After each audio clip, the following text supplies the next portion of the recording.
ఓ సొంత ఆఫీస్ కార్యాలయం కానీ కనీసం ఫోన్ నెంబర్ కూడా లేని ఓ అనామక కంపెనీ ఏర్పాటై 2 నెలలు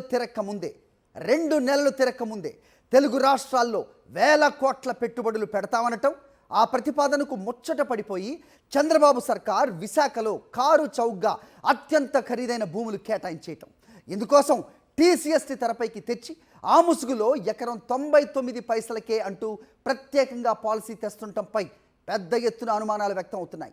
ముఖ్య నేతలు తమ కుట్ర అమలులో భాగంగా తొలుత టీసీఎస్కు ఎకరా 99 పైసలు కేటాయించి అదే ధరకు ఉర్సా క్లస్టర్స్కు విలువైన భూములు దారాదత్తం చేసేలా పావులు కదిపారు.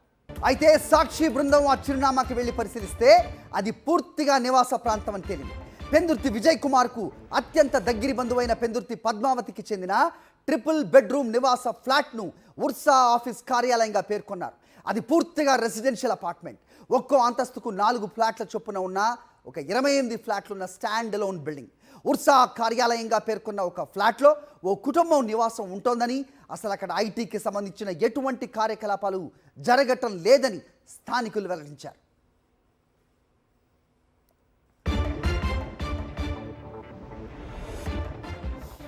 దీనిపై మరింత సమాచారం మా ప్రతినిధి సాయి కిరణ్ అందిస్తారు. ఆంధ్రప్రదేశ్లో దాదాపు 5,000 కోట్లు ఐటీ పెట్టుబడులు పెడతామంటూ ఒక కంపెనీ వచ్చింది. అదే ఊర్సా క్లస్టర్ ప్రైవేట్ లిమిటెడ్ కంపెనీ. మరి దానికి చంద్రబాబు ప్రభుత్వం 59 ఎకరాల ప్రైమ్ ఏరియాలో 3,000 కోట్లు విలువ చేసేటువంటి ల్యాండ్ను అప్పనంగా అప్పగించింది. మరి ఆ కంపెనీకి సంబంధించినటువంటి రిజిస్టర్ ఆఫ్ కంపెనీస్లో ఆ అడ్రస్ చూపించినటువంటి అడ్రస్ మాత్రం మనం చూస్తే హైదరాబాద్ కొత్తగూడలోని ఇక్కడ ఎక్తా ప్రైమ్ బాసిల్ హైట్స్లో ఇక్కడ మనకు కనిపిస్తుంది. మనం అయితే ఈ అపార్ట్మెంట్లోనే, ఈ రెసిడెన్షియల్ అపార్ట్మెంట్లోనే ఆ కంపెనీకి సంబంధించినటువంటి అడ్రస్ చూపిస్తుంది. మనం చూడొచ్చు సెక్యూరిటీ గార్డ్స్ కూడా ఇక్కడ తీస్తుంటే అడుగుంటున్నారు. మరి ఈ అపార్ట్మెంట్లో, ఈ రెసిడెన్షియల్ అపార్ట్మెంట్లో మనం చూస్తే ముగ్గులు ఇవన్నీ కూడా వేస్తున్నాయి. అంటే ఒక ఐటీ కంపెనీ ముందు మరి ఏదైతే మనం ఇట్లా ముగ్గులు వేయడం ఇదంతా కూడా చూస్తామా, కానీ ఇక్కడ ఒక రెసిడెన్షియల్కి సంబంధించినటువంటి ఏదైతే ఇంట్లో ఒక ఐటీ కంపెనీకి సంబంధించినటువంటి ఒక అడ్రస్ను చూపిస్తూ ఈ అడ్రస్ పేరుతో ఈ అయితే క్లస్టర్ అయితే ఊర్సా క్లస్టర్ ప్రైవేట్ లిమిటెడ్ అనేటువంటి కంపెనీని చూపించారు. ఆ కంపెనీ కొన్ని నెలల ముందే ఏదైతే ఏపీకి సంబంధించినటువంటి ఐటీ శాఖ మంత్రి నారా లోకేష్ అమెరికా వెళ్ళేటువంటి ఒక 2 నెలల ముందే అటు మాతృ సంస్థ అక్కడ అమెరికాలో నెలకొల్పారు. అలాగే ఇక్కడ కూడా ఇదే సంవత్సరం 2 నెలల ముందు ఇక్కడ ఒక అడ్రస్ పేరుతో ఇక్కడ ఒక కంపెనీ నెలకొల్పారు. మొత్తం 2 తెలుగు రాష్ట్రాల్లో కలిపి 10,000 కోట్ల పెట్టుబడులు పెడతామంటూ కూడా ఇది ప్రకటించింది. సో దానికి అటు ఏకంగా ఆంధ్రప్రదేశ్లో 59 ఎకరాలు ప్రైమ్ ఏరియాలో ల్యాండ్ను కూడా అప్పగించేసింది చంద్రబాబు ప్రభుత్వం. అటు మధురవాడలో ఐటీ హిల్ నెంబర్ 3 ఐటా క్యాంపస్కు 3.5 ఎకరాలు, కాపులుప్పాడలో డేటా సెంటర్కు 56 ఎకరాలు మొత్తం కూడా అప్పగించేసింది. అక్కడ మొత్తం దీని ప్రస్తుతం మార్కెట్ విలువ చూస్తే 3,000 కోట్లకు పైనే ఉంటుంది. ఎకరా ధర 50 కోట్లకు పైగా పలుకుతుంది. కానీ చంద్రబాబు ప్రభుత్వం కేవలం 99 పైసలకే ఎకరం ల్యాండ్ కూడా అప్పగించేశారు. సో చెప్పండి, మీరు సెక్యూరిటీ ఉన్నారా? कोई कंपनी है, आईटी कंपनी है इधर? कोई आईटी कंपनी है इधर? नहीं है। नहीं है? नहीं, यहाँ पे वीडियो बनाना मना है। हाँ, कोई आईटी कंपनी है इधर? नहीं है तो पूरा रेजिडेंशियल एरिया? नहीं सर, यहाँ पे कोई आईटी कंपनी नहीं है। नहीं है? नहीं है। ఓన్లీ రెసిడెన్షియల్ ఏరియా, అపార్ట్మెంటే. సో ఇక్కడ చూడొచ్చు, స్థానికులు కూడా చెప్తున్నారు కదా, మరి ఇక్కడ కేవలం ఇదేంటండి అపార్ట్మెంటా ఏంది? అపార్ట్మెంట్ ఉంది. అంటే ఐటీ కంపెనీ ఉందా? కంపెనీ పింపెనీ లేవు. కంపెనీలు ఏం లేవు. మీరు ఇక్కడ పని చేయడానికి ఫ్యామిలీస్ పని చేయడానికి వస్తారు ఇక్కడ? హౌస్ స్పీకింగ్ కంపెనీలు ఏం లేవు. ఏం లేవు. మీరు ఎన్ని నెలలుగా పని చేస్తున్నారు? మేము అక్కడ ఉన్నాయి, సారీ ఉన్నాయి సైట్లు, ఇక్కడ పంపిస్తే అక్కడ వస్తాం. ఎన్ని నెలల నుంచి ఇక్కడ పనికి వస్తున్నారు? ఇక్కడ నేను 1 నెల అవుతుంది. అంతకుముందు అక్కడ దర్గాల చేస్తా. ఈ సార్దే సైడ్ ఉన్నాయి.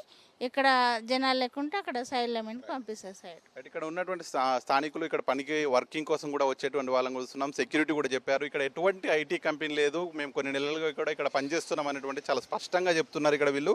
కానీ ఈ ఊర్సా క్లస్టర్ ప్రైవేట్ లిమిటెడ్ అనేటువంటి కంపెనీ ఇక్కడ అడ్రస్ పేరుతో దీన్ని ఒక కంపెనీని క్రియేట్ చేశారు. ఒక షెల్ కంపెనీని క్రియేట్ చేసి ఏకంగా 59 ఎకరాలను కట్టబెట్టారు. చంద్రబాబు ప్రభుత్వం క్యాబినెట్ డిసిషన్ తీసుకుంది. క్యాబినెట్లో అనేక కంపెనీలకు భూములను అప్పగించేసి అందులో ప్రముఖ కంపెనీ టీసీఎస్ కంపెనీకి భూమి అప్పగించింది. కానీ టీసీఎస్ను ముందు పెట్టి వెనకాల అనేక షెల్ కంపెనీస్ను క్రియేట్ చేసి ఇట్లా భూములను అప్పగించేసింది. మరి ఈ భూముల పైన అప్పగించడం పైన కూడా అటు ఏపీలోని ఉన్నతాధికారుల్లో కూడా చర్చ మొదలైంది. అసలు ఈ షెల్ కంపెనీ ఎక్కడిది, దీని వెనకాల ఉన్నటువంటి నేతలు ఎవరు, అసలు ఇక్కడ మనం చూస్తే రెసిడెన్షియల్ కార్యకలాపాలు నడుస్తున్నాయి.